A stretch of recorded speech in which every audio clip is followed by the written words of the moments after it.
Iniciamos contándoles que los alcaldes de 25 municipios del país firmaron una petición ante la Corte Constitucional para avalar el estado de excepción que suscribió el presidente Daniel Noboa en 5 provincias de la costa para focalizar las acciones de seguridad.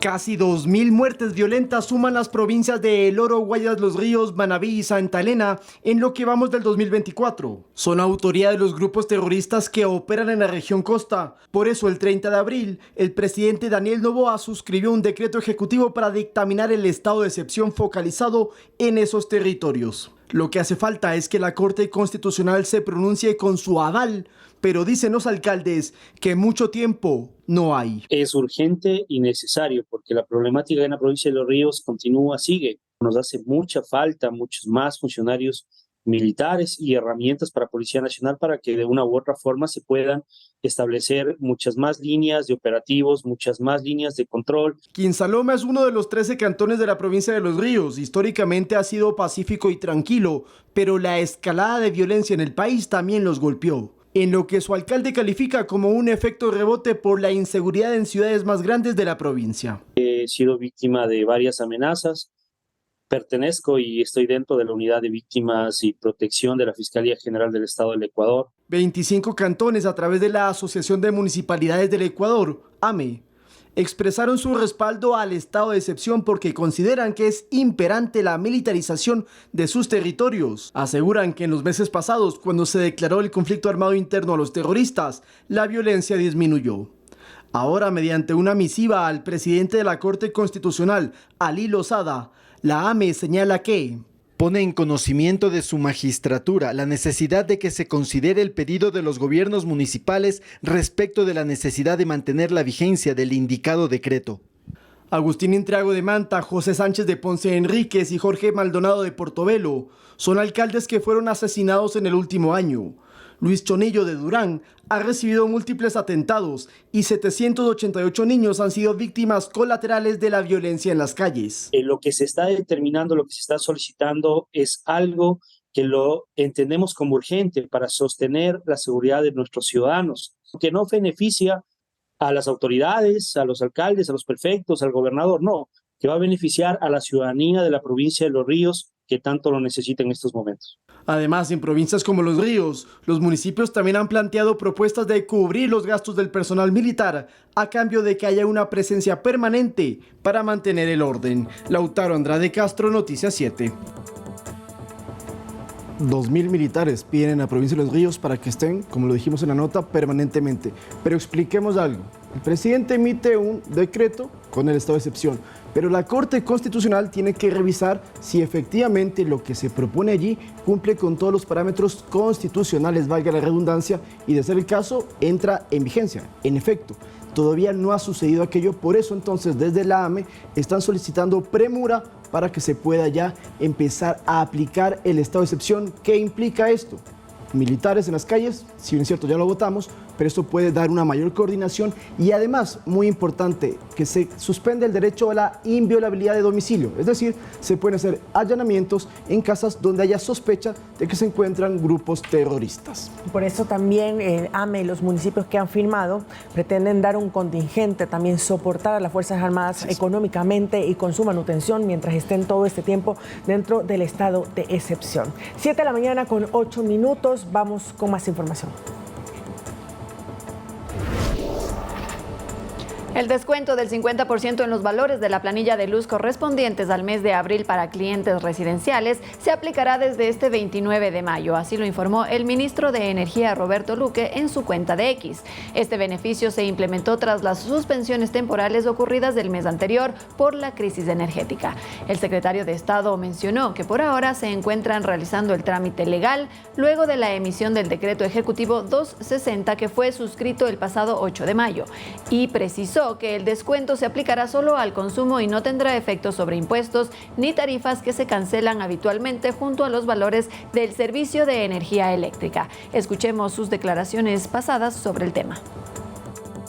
Estamos justamente haciendo todo el trámite legal. Empezamos con un decreto ejecutivo, pero la implementación va desde el decreto ejecutivo a cierto dictamen de finanzas. Son varias instituciones las que están involucradas y a partir del 28-29 de mayo tendríamos que los valores del mes de abril, en su parte del 50%, solo el consumo, nada de impuestos de las tarifas que se pagan normalmente, se empezarían a descontar en las planillas.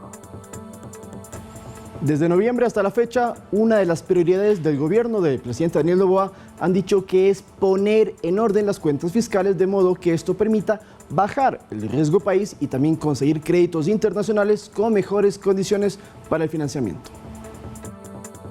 Hasta 1000 puntos ha caído el riesgo país de Ecuador desde que el presidente Daniel Noboa asumió el poder el 23 de noviembre de 2023, ubicándose a la fecha en 1187 puntos, según informó el ministro de Economía Juan Carlos Vega en entrevista con Noticias 7. Y esto lo que se refleja es en la mayor credibilidad del Ecuador hacia los organismos internacionales de crédito, hacia inversionistas. ¿Pero qué es el riesgo país? Esta métrica determina la probabilidad de que un Estado incumpla con sus obligaciones financieras en materia de deuda externa, complicando su capacidad para obtener créditos o elevando considerablemente las tasas de interés. El riesgo país se ve directamente afectado, entre otros temas, por el manejo interno de la política y las finanzas públicas. Recibimos casi con 4 meses de retraso a los gobiernos locales y al día de hoy hemos avanzado, estamos al día con los niveles más pequeños de gobierno, estamos avanzando con los otros municipios de mayor tamaño y la misma cosa con las prefecturas. Proveedores del sector privado, proveedores de servicios de salud, proveedores de servicios de educación. En 6 meses de gestión, el gobierno de Noboa ha logrado reducir el riesgo país poniendo en orden la casa, aseguró el ministro de Economía. Balanceando desde el punto de vista del crecimiento económico, de la generación de oportunidades de empleo, pero al mismo tiempo balanceando nuestra debilitada caja fiscal. Esto ha abierto varias opciones de financiamiento externo para el Ecuador, con créditos anunciados por el Fondo Monetario Internacional por cerca de $4.000 millones, otros 800 millones del Banco de Desarrollo de América Latina y el Caribe, CAF, además de atraer inversión extranjera. El secretario de Estado se refirió también al tema de subsidios y reiteró que en ningún caso se afectará a los sectores más vulnerables. Como todas las medidas serán con compensaciones y los subsidios se quedarán para los extractos bajos y que necesitan ese nivel de subsidios. Finalmente negó que la eliminación de subsidios sea una exigencia de organismos financieros internacionales para otorgar créditos al país. Miriam Zambrano, Noticias 7.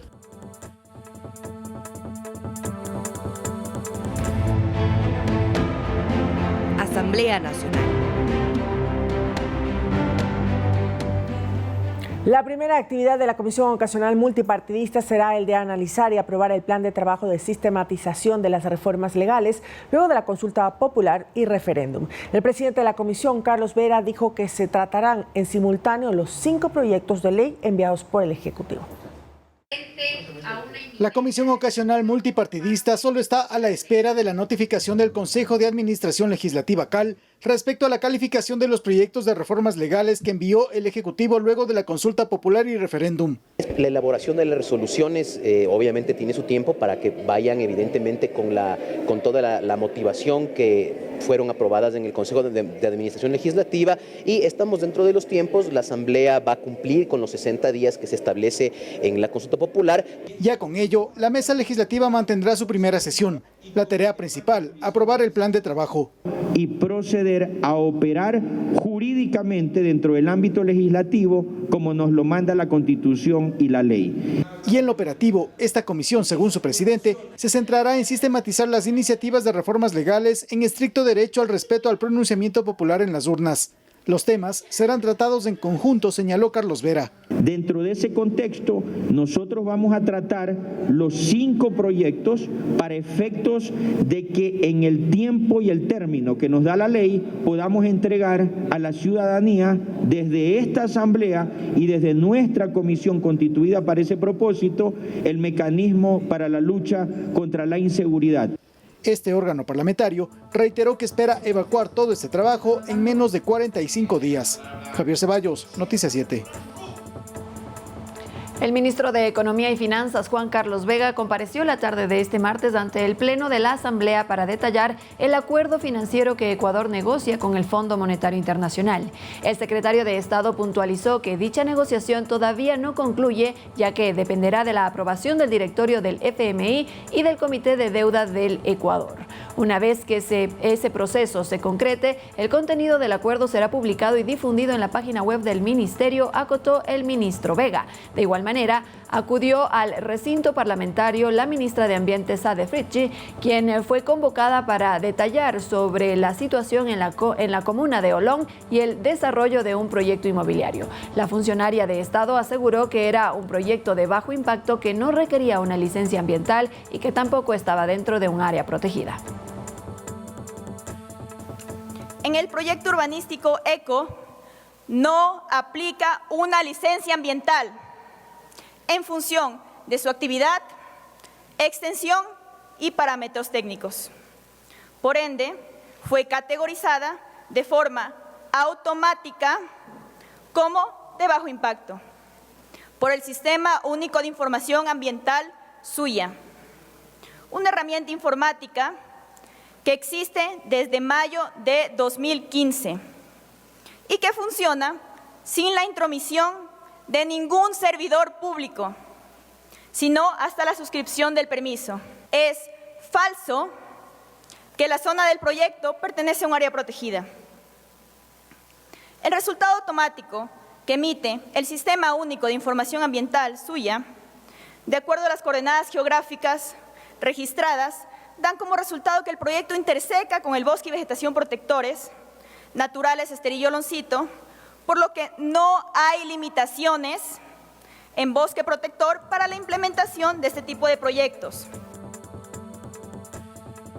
Seguimos con temas legislativos. Por unanimidad, es decir, con 128 votos afirmativos, la Asamblea aprobó la Ley Orgánica de Contención y Reparación a Familiares de las Víctimas de Femicidio.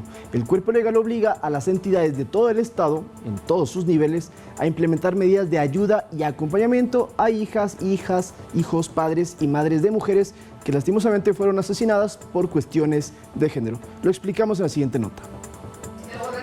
La ley aprobada fue de iniciativa de la legisladora socialcristiana Daliana Pazley.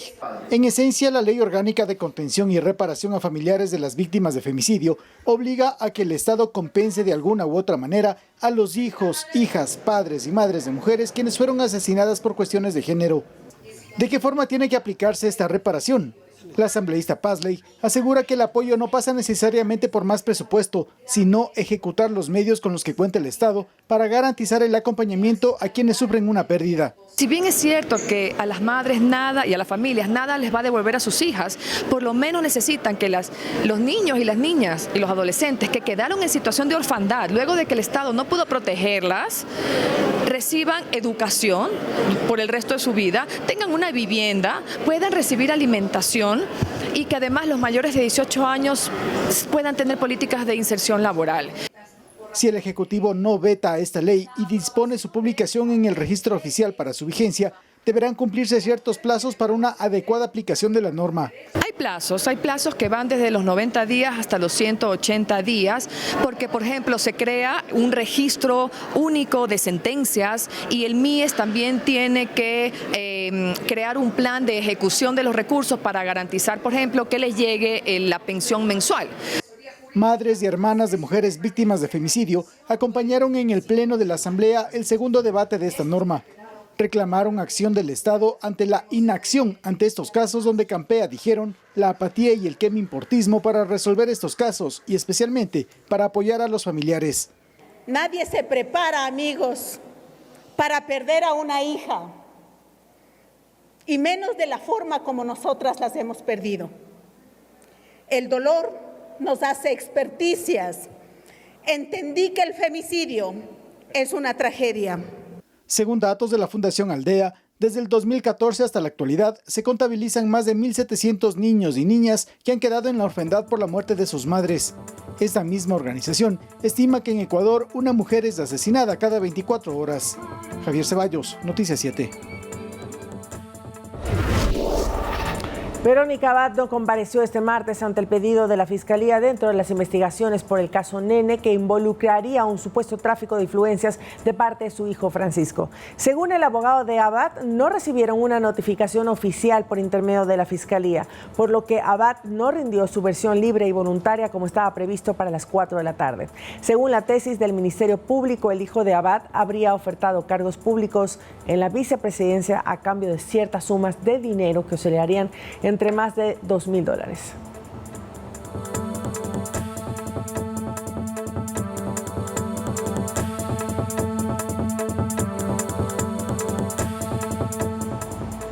El Consejo de Participación Ciudadana y Control Social informó que el presidente de la Corte Nacional de Justicia, José Swing, no adjuntó los documentos de soporte de los postulantes en la terna para elegir al nuevo presidente de la Judicatura, tal como la hoja de vida, entre otros documentos. Por tal motivo, el presidente del Consejo, Andrés Fantoni, a través de una carta, le solicitó el envío de la documentación respectiva para conocimiento de los consejeros.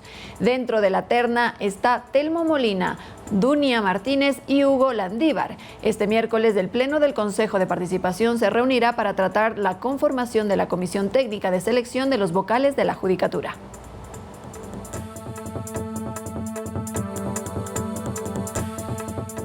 Y como lo anunciamos al inicio de nuestro noticiero, el Tribunal Contencioso Electoral, el TCE, archivó una denuncia presentada contra el presidente Daniel Noboa por una supuesta infracción electoral por campaña anticipada en la consulta popular de abril del 2024, del domingo 21 de abril. La denuncia fue presentada ante el máximo tribunal electoral del país, que es justamente el TCE, por el ciudadano Manuel Andrés Pasquel Espín, quien también estaba patrocinado por un abogado. Sin embargo, su denuncia no cumplió con todos los requisitos que se debían al presentar la aclaración de la demanda solicitada por el juez que lleva a la causa, que es Joaquín Viteri Yanga. Según el documento del archivo del TCE, Pasquel Espín presentó el 26 de mayo el escrito con el que aclaraba y completaba su denuncia, pero el documento no contaba con el patrocinio ni la firma del abogado. Es decir, esto es un requisito que se exige en la normativa electoral y que es una condición necesaria para comparecer, lo que ha señalado el TCE. En pocas palabras, el 22 de mayo se pone la denuncia, el 22 de mayo le dicen tiene 48 horas para aclarar y ampliar, lo hace el 26 y sin la firma del abogado, que sí hubo el 22, pero no en las fechas posteriores, y por ende entonces el juez menciona que no se cumplen los requisitos para continuar con el proceso y se archiva la denuncia. En este momento queda sin efecto y entonces no podrían haber sanciones económicas, por ejemplo, contra el presidente Noboa, porque el TCE ha dicho que la denuncia queda, reitero, archivada. El Ministerio de Salud presentó una denuncia ante la Fiscalía para investigar un presunto sobreprecio en la compra de alimentos en el Hospital del Niño en Guayaquil. El ministro Franklin Encalada brindó más detalles de la presunta irregularidad. Veamos.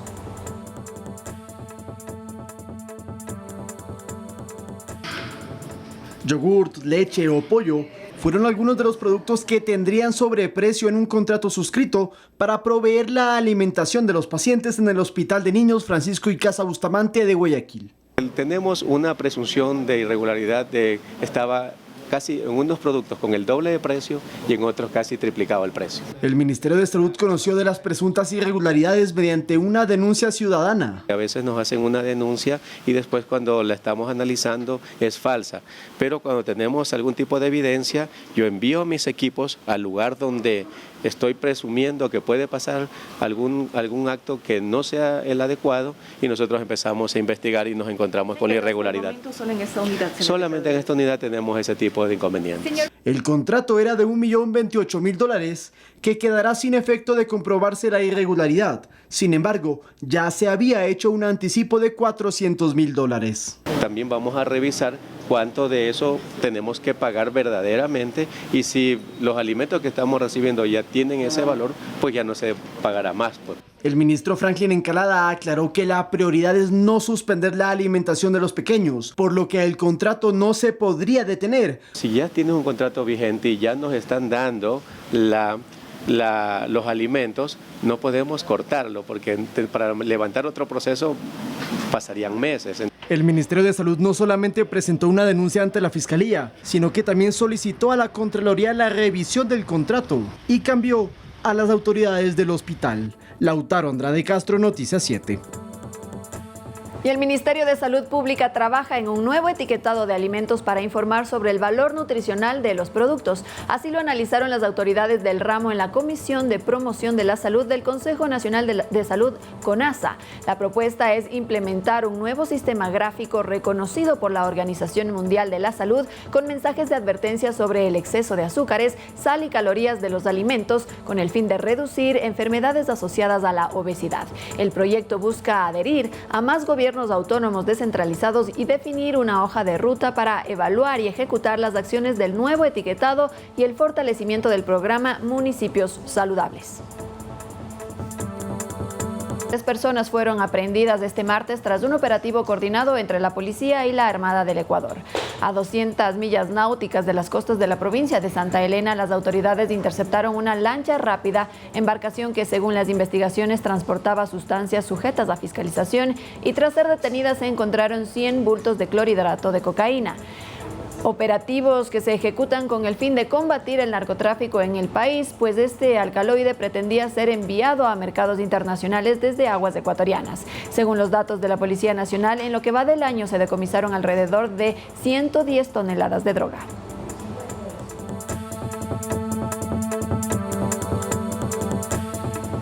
La Policía Nacional capturó en Isla Mocolí, San Borondón, a 2 ciudadanos de nacionalidad turca por el presunto cometimiento del delito de tenencia y porte de armas de fuego.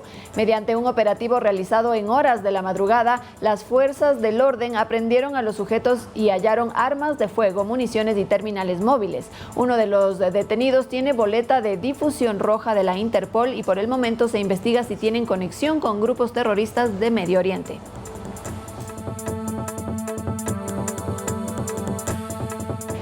Dos personas fallecieron por un accidente aéreo en el cantón Santa Rosa, provincia de El Oro, por causas aún no esclarecidas. Una avioneta tipo Piper se impactó en el sector de Conchales y calcinó a 2 de sus ocupantes. Se trata del capitán David Parreño y el pasajero Augusto Viera, mientras que el otro pasajero Adrián Yumbala sobrevivió y fue trasladado a un hospital. La aeronave de la compañía Endecots cubría la ruta Guayaquil-Santa Rosa. La Junta Investigadora de Accidentes acudió al lugar para recabar indicios de lo sucedido.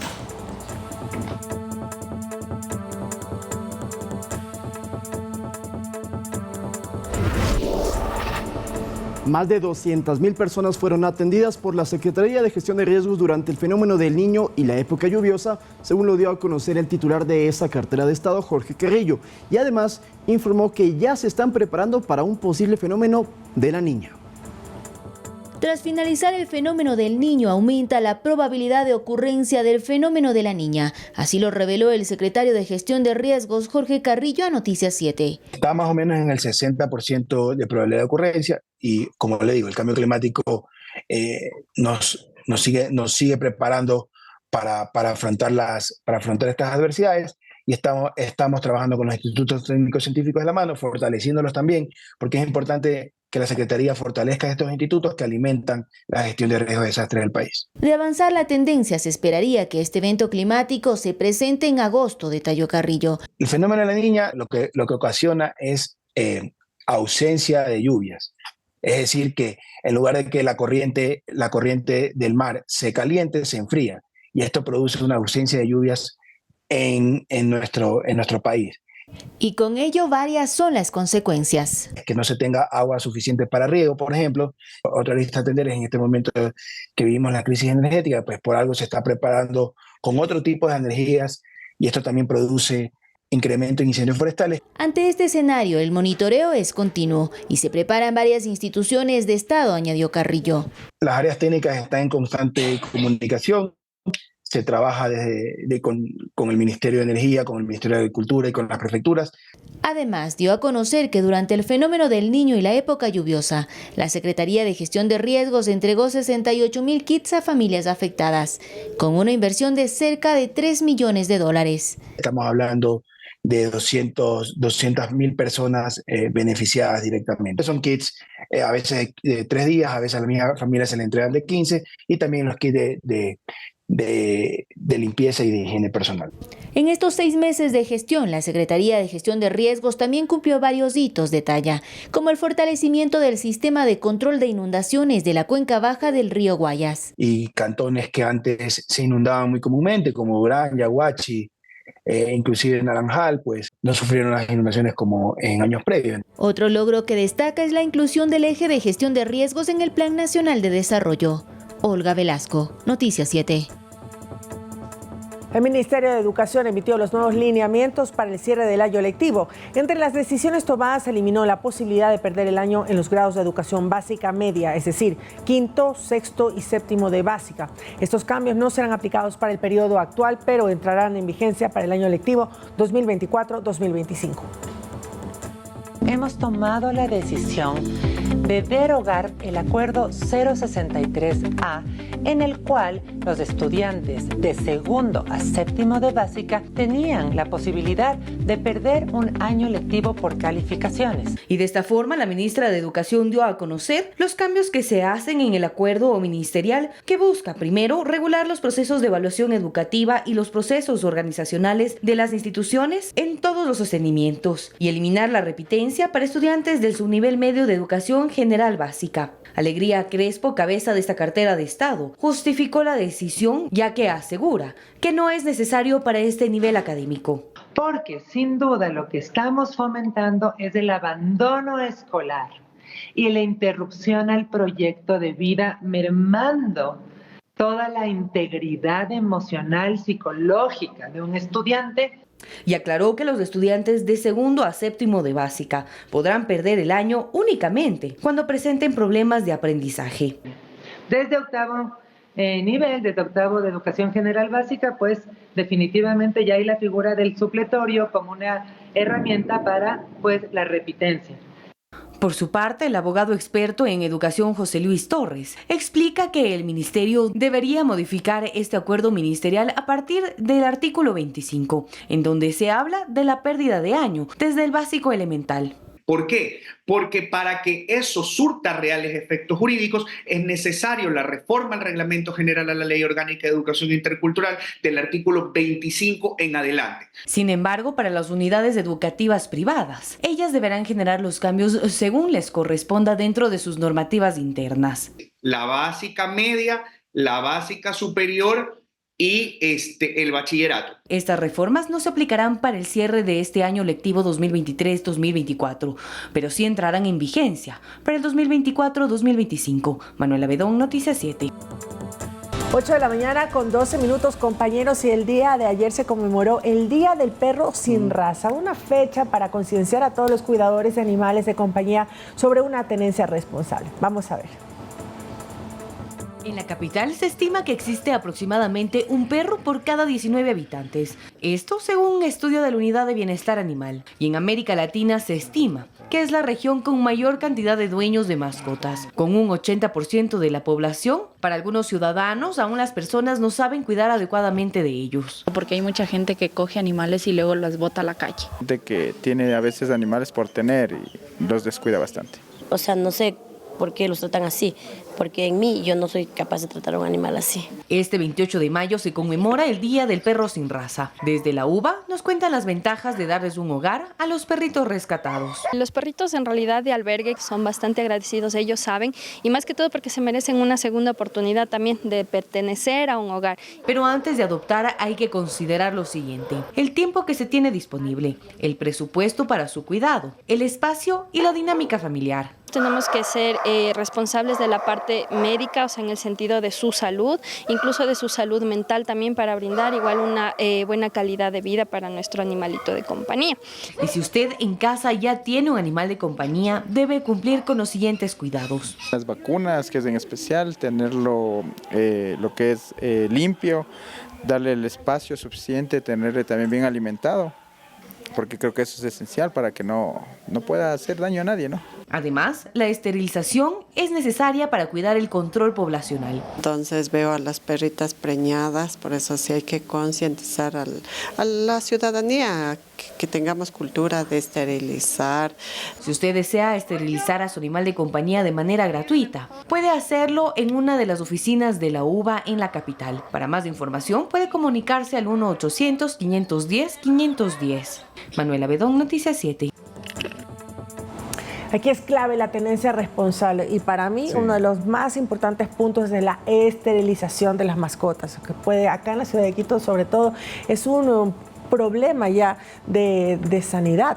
Tantos perritos que hay en las calles y la mayoría de ellos, ojo, tienen dueños. Simplemente no se toman las medidas, no se toman el cuidado, los dejan salir a la hora que sea, se aparean y esto sigue el círculo. Ahora recuerden que es obligación poner el chip también, ¿no? Sí. A los animales, a las mascotas, para que exista un mejor control precisamente de cuál es el cuidado que reciben por parte de sus dueños. Necesitamos por parte del municipio también de su división que pueda entregar ese chip a un mejor costo, que lo pueda subvencionar, porque cada chip le puse a mis perritos cuesta $30. Entonces no todo el mundo tiene la capacidad, si tiene varias mascotas, poder hacer ese pago. Pero lo que sí creo que es importante decirle a la gente, a todos nos gustan los animales, pero si no tenemos las condiciones ni el tiempo para tener una mascota, es mejor no hacerlo porque tienen derechos y no es justo tampoco que estén o en casas muy pequeñas, no pueden salir, eso genera una serie de problemas, así que si usted no está en las condiciones, en la capacidad de tener un perro o un gato, mejor evite. Pero si tiene la posibilidad, adopte para darle una nueva y mejor vida a estos perritos. Que llenan de alegría las casas. Nuestros compañeros de Esto es Ecuador, nuestra querida Choco y Arturo,